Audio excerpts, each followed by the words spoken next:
Hey guys, it's me, Katie. I wanted to go over something that I've been getting a lot of emails about, and that is how to make cool graphics using PicMonkey. Now, I know a lot of you are beginning and you're starting to make graphics and you're experimenting around with different kinds of websites, and that is great. I encourage you to check out whatever you want, whatever you think is going to work best based on what you're comfortable with. This site that I'm on right now, PicMonkey.com, it is a great site. I use it for every single graphic that I use. I did purchase the Royale edition, which is $4.99 a month, so I could have access to more fonts and layouts and different things like that. But you absolutely do not have to have that. You can create really cool things without even having to pay for anything because it is a free site. So I'm just going to run through how I make a graphic really quick so you can see how I do things. And I'm going to challenge you guys to go ahead and try to make something a little bit more advanced than maybe you're used to get outside of your comfort zone.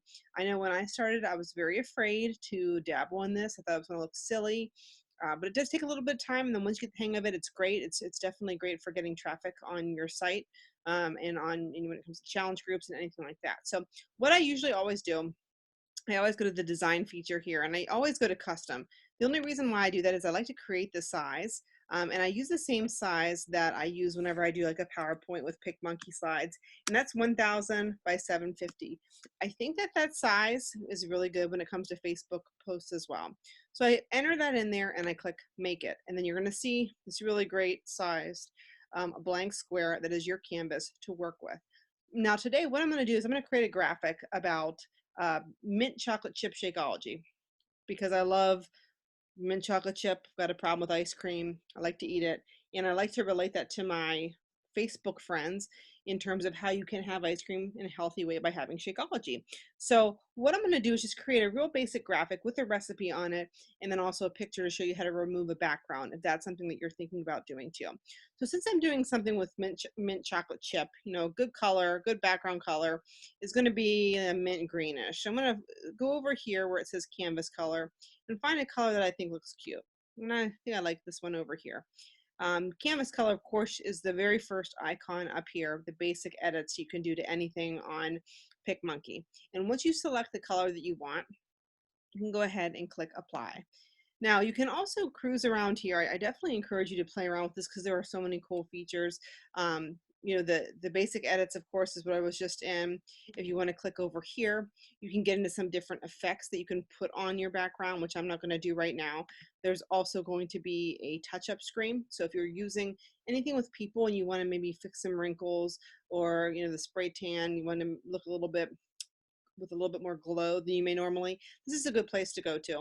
Of course, there is a text screen that when you click that, for me, sometimes it takes a while to pop up. I'm not exactly sure why, but you can go ahead and have access to a variety of fonts that are actually going to already be saved in the system that you can go ahead and choose. Now, one thing I want to share with you here that I do quite a bit is I use a program, well, it's actually not a program, it's a free website called dafont.com, and that's DAFONT.com, where you can actually download various free fonts to change it up so you have some different things than what everybody else is using with PicMonkey. So there's some selection when it comes to the actual fonts.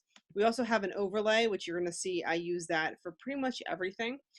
You also have a frame section if you want to change up the exterior of the graphic to make it look, you know, maybe like a Polaroid or have rounded edges. That's where you want to go for that. We also have a different texture button, which I'm actually thinking I might do a little texture something here. Not really sure yet what I want to do. Just to add a little bit of fun to this slide, you can click on that, which I think actually I'm going to go ahead and click on this one here because it does give a little bit of a sparkle background, as you can see. And of course, you guys know me, so I'm going to go ahead and I think I'm going to just use this one here. Whenever you use anything, you want to click apply in order for it, of course, to take effect into your graphic.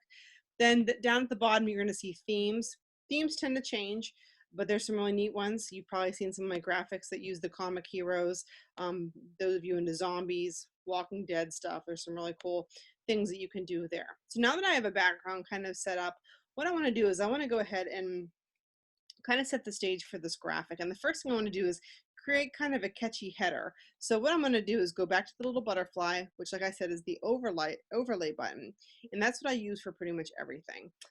The one thing that I like to do is to always have a lot of eye-catching things going on, so that way if someone's scrolling through the news feed, they catch it and they're liking it and they want to read more about it. I don't try to put a lot of information in the actual graphic. I put most of the information in the post itself to give them a reason to read it. This is going to be really important, guys, if you're using a picture on your likes page, because they do have different rules in regards to how much text you can have on your picture. But for right now, this is going to go on my basic Facebook page, and I'm okay with that, so I can put as much text as I want on there. What I'm going to do is just create kind of a real basic banner that's going to go over the top part. Sometimes I use geometric functions. I think actually today I'm going to scroll on down here and find where it says banners. I'm going to find one that I like. This one looks good. And whenever you enter it in there, what I always do is, obviously play around with the size just to make sure that I like how it looks. Now, of course, the black on here, I'm not really a big fan of the black. So what I'm going to do is go ahead and play around with some colors and see what maybe will be kind of grab some attention. And I kind of actually like the yellow, I think, with it. So I'm going to go ahead and go with that. Another thing you guys can do with any kind of color, you can fade it out if you don't want it to be as prominent, which I'm going to kind of just fade it a little bit, I think, and then you're good to go. That's on there. If you want to move it around, you just grab it, kind of go like that. So now that I have that going on, I want to put some text on there. So I'm going to find one that I like that's a little bit catchy. I think I'm going to use this one. This is my favorite, maybe, maybe not. And I'm going to put a title, which I think I'm going to call this How to Drink Ice Cream. And then, of course, want to space it out a little bit so it will fit nicely. Again, a lot of this is just playing around to see what you like, see what's going to work with how your vision, your mind goes. A lot of times I just kind of shoot from the hip. Right now I have no clue how I want to make this thing look. I'm just kind of jumping around with it as I go to show you guys a couple basic functions that can really spruce up what you're doing. So now that I have a header going on, I'm liking how that looks. I think I want to put a little box in here to actually showcase the recipe itself. So what I'm going to do, actually before I do that, I'm going to show you something else. I want to add a picture of a real mint chocolate chip ice cream cone on here to be a little bit more dramatic with the actual post, to show somebody who's maybe thinking about it, but they know they love ice cream, kind of get them to relate a little bit. If they see an ice cream cone, maybe that'll, get them excited. For me, I'm just going to scroll through on my desktop. I know I have some different screenshots of ice cream on here that I took. So I'm going to find one that I think will work out really well, which for me, I think I'm going to go with this one because I want to show you guys how to delete a background. Once you do that, the overlay function is cool because you can take any photo. It could be an ice cream cone like this. It could be a picture of your dog, yourself, whatever. And you can actually remove backgrounds. And this is what I do a lot when you guys see my graphics and you're probably like, why, how is she floating on that? Or how does she get that background gone? I mean, you can go through Photoshop if you want and get real crazy. This is actually a really easy way to do it for those of you who aren't as tech savvy. So what I'm going to do is just kind of blow up this image a little bit by grabbing the arrows so I can see it a little bit better, because I don't want it to look, weird when it comes to the background. Whenever the image is selected, and you can tell if it's selected by the little white box that's going to be around the image itself, you're going to see the little legend over here, which says overlay. So you're working on the overlay. The basic function, which again will allow you to fade it out if you want to. Of course, I don't want to do that. I want it to be as bright as possible. And then the eraser button, and that's where I go into to erase the background. So when you look at the eraser, you can do a couple things with this. You can pick the eraser size if you want it to be big or very small. And you can also pick the hardness level, which of course the hardness is going to just maybe look a little bit, when it comes to how the background is, it's going to kind of blend it a little bit better. So sometimes I do use that function if I'm, maybe doing something that if I'm on a white background and the background of the image is a little bit grayer like this one is, I would blend it a little bit. So I want to go ahead and just erase this background. And what I'm going to do is start out with a larger brush. And you can see here over here, here's my actual brush size. And you just hold down and you just start erasing things. Now, I blew it up a little bit because I want to be very, very careful of these lines, because it is important, of course, to not be careless with those so it looks, not professional, because you want to look as professional as possible. It's okay, you guys, it's not going to be perfect every time, and it's all right, but you don't want it to look really, really sloppy, because that's not going to draw anyone's attention and they may actually be turned off by it. So I just kind of, like I said, go around here, and I'm just deleting the background, as you can see, just so I can have the ice cream cone really pop on this background. Like I said, guys, this is the only website that I use for all of my graphics, all of my images, my Facebook cover photos, everything I use in here. And it's nice because you can change it up. You can change up the dimensions of everything that you use. There's actually a Facebook cover function. So that's really nice that you can go in there and you can, do some things regarding whatever you want with your business for free, and also as personalized as you want for you. So this is the very top of the ice cream cone that I'm just going to go around, deleting that.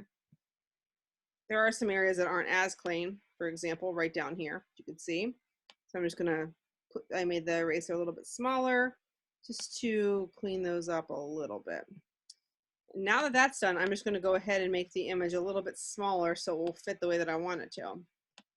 So here we have the ice cream cone. And of course, it's right there on the image like we talked about.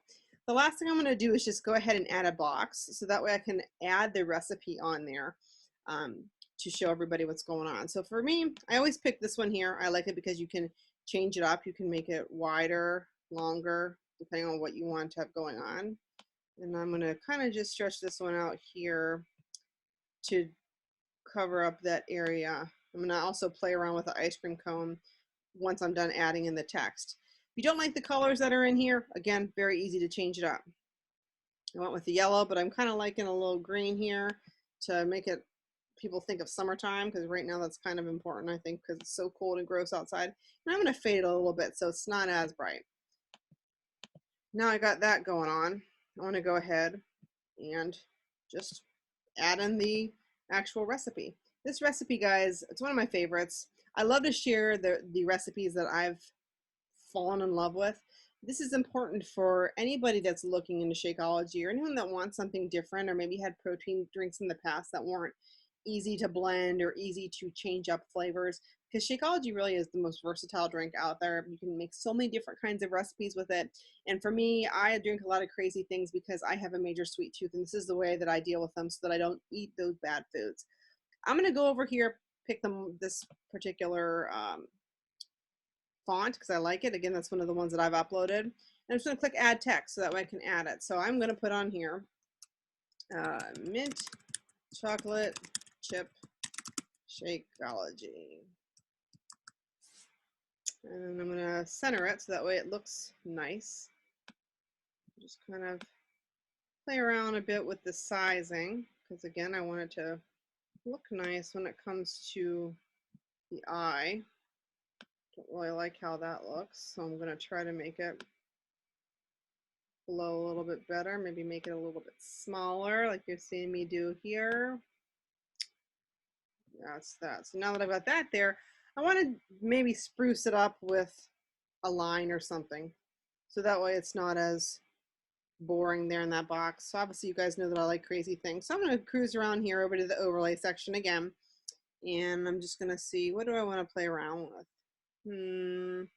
Go into, there's a nice little dash and line section, which is kind of fun. I think I'm going to go into there. Just maybe I want to do this. Again, a lot of times I just kind of shoot from the hip when I go in somewhere and play around with it. Do I like how that looks? No. So I'm just going to click delete. I'm going to pull it over here in case I want to change it up. Maybe bring it back in here. And I think what I'll do is just go down to the garnishes section. No, don't like any of those. Flourishes. This one will be good. So grab that. I'm going to make it a little bit bigger just to cover the whole base of the box there. And I'm going to go ahead again, back into my text. I'm going to find something that I think is fun. I do like to change up fonts because I like there to be, again, a variety. It's just the way that I kind of do things. So I scroll down here, see what looks good. One of my favorites is Pencil Pete. I'm going to go ahead and do that. And I'm just going to, in the text box, just going to go ahead and add the ingredients of what I put in there. So I'm going to put 1 scoop chocolate. Whoops, I can't spell today, guys. It's one of those days. chocolate shakeology. Again, that could be regular or vegan, just so people know. I'll play with the spacing when it's all said and done with. I put in 1 cup milk, which I'll put regular soy almond, so people know that I can have a variety if they're into something else. I don't want them to think they're stuck doing it my way. Then, of course, the most important ingredient to this, 1/2 teaspoon of peppermint extract.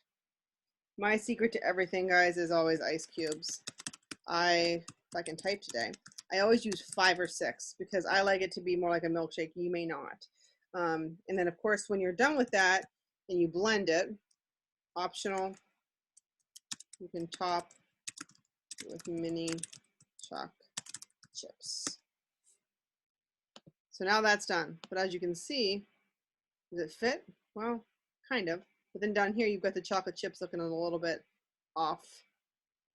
So I'm going to go ahead and just kind of adjust it. That's there. Now I want to go ahead and play around with this ice cream really quick, and we're almost done, guys.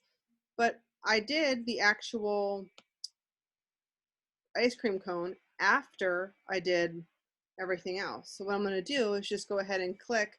I have a Mac, so I use a control and I right click, and it gives me the option to bring to the front. And that way you can, anytime you do that with an overlay, you can move it around, move it back, move it, forward, whatever you want. And now I'd have this in front of there. So I'm just going to make it a little bit bigger because I wanted to kind of jump out a little bit more. I'm going to turn it a little bit too. So that way it kind of will cover up a little bit of that space. And of course, I always put my tagline somewhere, just so that way no one can rip off my images. So I put on my Facebook site, which is, of course, Glamazon Fitness. I'm going to also space this out here, make it a little bit smaller. Not that small. Move this right down here to the bottom. And I do want that to be the same text as what I already used. So I'm just going to go right back into Pencil Pete. It's there. I like Pencil Pete because it's one of the skinnier fonts, just for you guys, just so you have that in your brain in case you're looking for something that will fit in with what you're doing. Usually I fade that out a little bit so it's not as in your face, but it's still there. And then I save it. So I'm going to just save this on my computer as Mint Shako. Saved on my computer, saving it right to my desktop, and that's how you do it. So I hope that helped you guys with a little bit of a PicMonkey tutorial. If you have any questions, if you need additional help with any of that, let me know, and I can gladly walk you through it or do something else, some of the other features. But I definitely encourage you to give it a shot. Practice around. Don't worry if it's not perfect the first time. The first couple times I started using things, I was doing a lot of really strange things. But it does take a little bit of practice. But once you get it, guys, it's going to be awesome. It's going to help your business. So hope that helped, and have a great night. Bye.